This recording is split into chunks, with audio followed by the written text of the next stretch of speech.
Hey guys, Josh Henkin here, created the DVRT Ultimate Sandbag Core Training Systems, along with physical therapist Jessica Bento.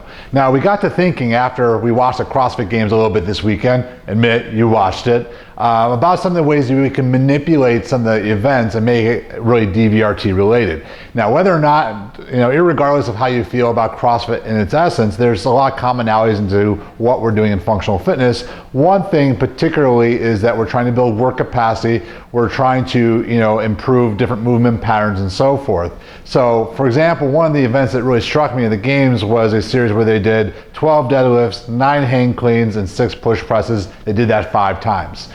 That's okay, but I think we can do it better with a little DVRT spin. So what Jessica's going to do, we're going to show you how we can mix up different patterns. So Jessica's going to start in our front load good morning position. So we're going to work plank and hip hinge. She's going to do 12 front load good mornings. Slight bend in the knee, pulling the weight in towards her body, keeping the upper back nice and tight. She's pushing through the ground, getting nice and tall. And relax, Jessica. So she would do 12. Then without any rest, if possible, she would then perform 9 each side max lunges. Now, how fast you go is dependent upon the load you're using. Because you're probably going to be using a little bit of a heavier load, we're going to slow it down just because resisting the rotation, driving through both feet, and staying nice and tall. Then finally, again, after she's done the 9 each side, she's going to clean the fist and do 6 push presses. A little dip and push overhead. Nice, Jess, and relax.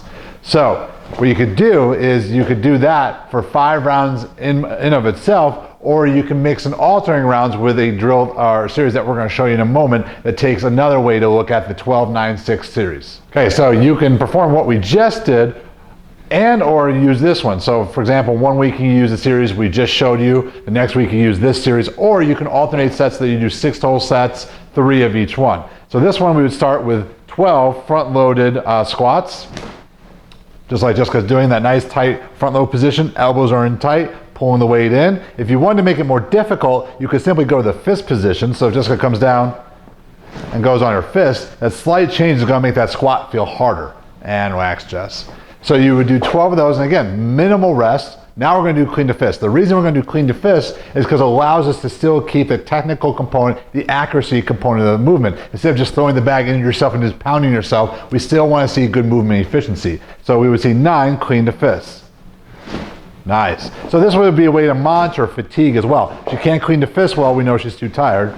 Last one we would do is we would do rows. So we're in that hip hinge pattern. And then we're working isometrically. We're also working shoulder stability and also the movement of the scapula at the same time. So a lot of good things happening in that series. So again, another 12-9-6. You could alternate sets between the 2 series, or you can rotate them through the weeks. So just a fun way that you can take DVRT, mix it with some of your high intensity stuff, and have a really smart and yet challenging workout.